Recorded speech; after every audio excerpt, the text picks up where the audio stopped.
Hello, YouTube. Hello, TikTok. How are we going? I missed yesterday's live. I feel like this light is super, super bright. Let me just adjust this. I missed yesterday's live because I had a full day of calls and then I went to do the live at like 9 p.m. Is that all right? 9 p.m. And it was just, the internet was so bad. It was just so laggy. Anyway, we're back.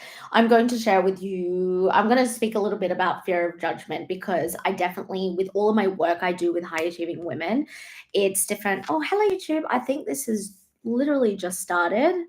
Weird internet. Okay, we're on. Hello, hello, TikTok. Hello, everyone on YouTube. We are going to be speaking about fear of judgment. So, if you are someone and you fear what other people are going to say about you, how they perceive you, if you maybe you base your decisions and your choices in life around how it's going to affect other people in the sense of like, will they like you? Are they going to have something nice to say about you? And if you think they won't, then you then you won't do it. Pardon me. So we're going to speak about that. And the reason why I want to speak about this in depth is because a theme that I have been seeing with not only my private clients, my mastermind clients, conversations I've been having over the past year is because I think it's very important to learn a couple of things when these feelings are coming up. And this is really for all of my high achievers, my success driven women. Like, you have seen success in your life, there's no doubt about it, but maybe you lack a little bit of certainty around your long term vision, around your long term goals. And maybe you have these internal blocks, and one of them is a fear of judgment. Maybe it's a fear of failure. And so it's causing you not to trust your decisions. It's causing you to be scared of what others are going to think of you failing or succeeding. And so, even though you have seen a lot of success in your life already, and whether it's job, career, like business, career, money, relationships, you're still like right now, you're feeling a bit stuck. You're feeling like you're in a bit of a plateau. By the way, can you hear anything snoring? It is this one over here. She's asleep. And so I really want to speak about why that is and why that's coming up. And I'm going to share with you the discussions I've been having with my clients lately. And I think it's important for all of us to understand and all of us to get to know why, even though we may be very highly ambitious, why we are stuck about what people think or say. And I'm going to share with you a story of what I've experienced when it's come to this. And so just so you know, like, I resonate. I completely resonate. This is something that I've gone through recently, but I want to share with you a story about when I first left high school. I went straight into university. So I was 17, went straight into university for 4 years. I did a double degree, a business degree and a arts degree, and I loved it. I am someone, just to preface this, like, yes, I got told that going to uni, getting a job, getting married, getting a mortgage, that was like the right thing to do. So that's really where my belief system was at. However, on the side of that, I do truly love learning. I truly love studying. So I went to uni, and that's just like something to keep in mind as I go in. I went to uni, and about, hang on, Luna, Luna, Luna. Her snores are so loud. I might have to put my AirPods in. But I went to uni, and about two-thirds through, I started to fall in love with the fitness industry. And I just loved it. I loved working out. I love weights. I love being at the gym. Sometimes I would be at the gym twice a day. I loved it so much. And I started to get very confused because I was like, oh, okay, I'm finding this love for the fitness industry. I'm finding this love for working out and learning. It wasn't just like working out, it was like learning about my body, learning about weightlifting, learning about, all of these types of things. And I was very internally conflicted because I was like, I'm at uni, I'm doing these double degrees, I'm going to get like a corporate 9 to 5 job, good money, et cetera, but I'm loving this. So I was like, you know what? I'm going to study my certs, my certifications in fitness. So that's exactly what I did. I started to, as I was like two-thirds through of my university degrees, I started to study in fitness. And I was like, yeah, I love it. I love it. This is something that I really want to learn more of. And maybe, and I started to admit to myself, maybe this is something that I wanted to do more long term. So For me, because I love studying and I generally loved what I was doing at uni. I was like, I'm not gonna quit uni, right? I was like, it's not something that I even want to do, as in like quit and not do. Okay, I'm going to put in my AirPods for everyone. Everyone on TikTok, you're going to hear my dog snoring, but on YouTube for the recording, I'm going to put on my AirPods so I can concentrate. So, anyway, I was like, I'm going to see this through. I actually graduated uni a little bit earlier. Hope you can all hear me. Let me make sure. Yeah. I'm going to graduate uni a little bit earlier, I think like a semester earlier, and at the same time I finished my fitness certs. I had a casual job, and I remember about a month after all of this, I went to like a social setting, and I was speaking to people and I was like, I'm really loving the fitness industry. I've done my certs, and everyone at this, like everyone had an opinion. They were like, but you've gone to uni, like you've gone for uni for nearly 4 years now. You're going to waste your degrees. Like, what a waste of time. What a waste of money.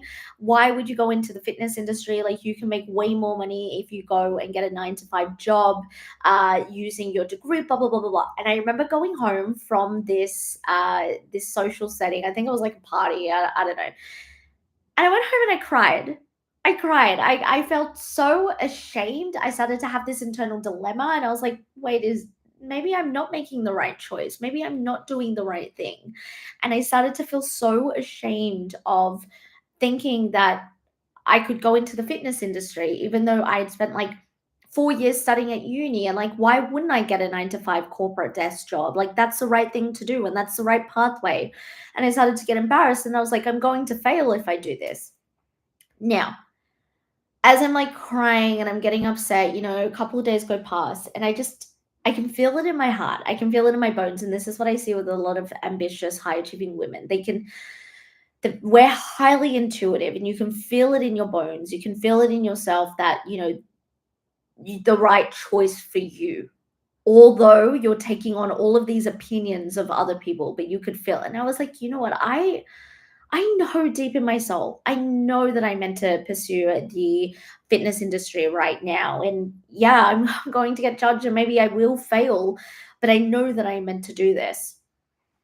And so I did. If we like kind of fast forward, I was in the fitness industry for nearly 7 years. I started as a group fitness instructor. I moved to a personal trainer, and then I was managing gyms, which led me to moving to Bali. When I moved to Bali for just over a year, I started this current business, and I've been in this business for 5 years now. I've had this business. I coach women, high achieving women, and that happened because I made a choice and I was able to overcome what people were saying. Now, in these past years, doesn't mean that I haven't failed, doesn't mean that people haven't judged me.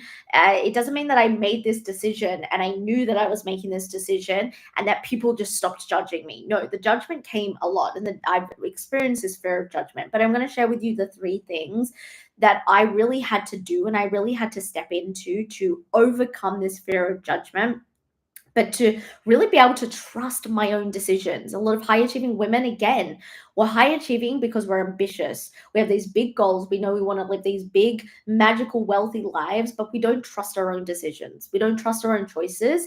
And instead, we trust what everyone else is saying about us. Remember that people put us into boxes. People put us into boxes, they label us, and it's just easier for people. And so, if you've known people for the longest time, like 10 years or even like the past 6 months, they already in their mind, whether they know it or not, they have put you into a box, they put a label on it. And if you get out of that box, if you change the label, they are not going to like it. Just like our nervous system freaks out with change, people freak out with change. This is why strangers on the internet can be your biggest fans and your biggest supporters, but people you've known 20 years, and I quite literally experienced this, people you've known 20 years will be your biggest haters because subconsciously they have put you into a box, they've labeled you, and they look and they go, wait, hang on, you're out of this box. Like, you, what are you doing? I don't like it. And so they will try bring you down, they will try humble you, they will try to disregard any of your progress. And it is because of this labeling that they have done. Now, in saying that and keeping that in mind, there are certain things that I had to do to overcome this and really trust my own decisions and really be able to make the leeway in my goals and in my progress, and just specifically looking at in the fitness industry and being able to be so rooted in myself. So I wrote down the things just because I didn't want to miss anything. And all of this is connected to what I teach all of my clients, which is my woman mastery method. Woman mastery is really about finding this next level of certainty in yourself. It's about the women who want to have a relationship with themselves and want to really scale their results in their wealth, in their business career, in their relationships. And so, this is what the Woman Mastery Method is all about. And so this is infused into, and I didn't even know this back then, but as I've taught this and as I base my current business on all of this is what it is. So, number one, I had to get super clear on my long term vision. Now, a lot of women get stuck there. This is what I would say in my woman mastery method. This is around subconscious reprogramming. So, I had to get very clear on my long term vision. And where women get stuck is they go, okay, I know that I want this, but I don't know how it's going to happen. I don't know how I'm going to make this happen. And so they go, well, I can't have that. I can't do that. That's where they get stuck, right? And this is phase one. Subconscious reprogramming for the woman mastery method is phase one. So I had to get very, very clear back then on what my long-term message was and what I really wanted to do and see. And it didn't mean, like, I didn't even know that I was going to, it wasn't even in my like psyche that I was going to be managing gyms by the end of like my fitness career. That wasn't even a thing. I was just like, I want to work in this fitness industry. But my long term vision is that I really wanted to develop myself as a trainer. I wanted to work with women only, and specific type of women, career women. High achieving women still. This is exactly what I do now. I needed to get clear on how I saw my life, and even in the senses like I didn't see myself, my long term vision in a 9 to 5 desk job corporate career. Now, I should have prefaced this by saying, like, anything I say, it doesn't make it wrong or right, or that's the choice. This is just like what I felt. So the clarity came from knowing I wanted to pursue and grow in the fitness industry. I didn't want to be in a 9 to 5 corporate job. That just wasn't the thing that I wanted to do. It wasn't in my long term vision and in the way that I was going to be going. So that was all around the reprogramming on my subconscious there, what I believe to be success. I always teach my clients that they need to really define and refine what success means to them because it's different for everyone. So I had to reprogram what my long term vision was and what my version of success is. Number two, I had to understand my identity at that time and where it fit. The person that I was becoming into, the person that I could feel that I desired and I liked and I loved, didn't fit into this old identity of finishing uni, going to a 9 to 5, having a salary, buying a house, getting a mortgage, getting married, having like blah blah blah blah blah. It didn't. My identity didn't fit into that. However, alongside that, just to give you some background, like a lot of my friends from high school, their identity fit into that, and that wasn't my identity. Where I saw myself, where I fit, where I put myself. That's what I had to embrace. I had to understand. And phase two of Woman Mastery is all around your identity shifting, your self concept. I really had to have a good understanding and be honest. A lot of women get stuck in this phase because they're not honest about who they are and how they see themselves and how they view themselves. And then number three was about creating space, creating spaciousness in my life to welcome a brand new way of being, to welcome change, right? Phase three of my woman mastery method is all about being able to regulate to a brand new capacity. So, yes, there's nervous system regulation work in that, but it's really like, how are you creating a new capacity? How are you regulating to that? How is that becoming your new norm? How is that becoming safe for you to feel? And I had to create space for that. I had to, and this, see how they all tie in. Like, you reprogram yourself, you start to associate with a certain identity, and then you create space for this new way of being. And I had to do that in sense of like, what were the people I was hanging out with? What were the things that I was doing? What were my current values? How did I expand myself? How did I immerse myself in that? Or was I keeping myself really small? right? And so all of these tie into the three phases of woman mastery: subconscious reprogramming, identity shifting, and regulating to a new capacity. And just to go over to the three specific things that I did in this period, and I do all the time and I teach my clients, is getting super clear on my long-term vision, my version of success, being able to understand my identity and where it currently fit for me, not according to anyone else. And then number three, creating spaciousness, creating space in my life to welcome change, to be a new being. A lot of the time we want to welcome change, we want to be someone brand new, but we don't create the space to do that. And so doing all of that and knowing all of this, you're probably like, oh, how does this fully relate to the fear of judgment? When you get clear on all of those things, you're able to push past the fear of judgment. You truly are.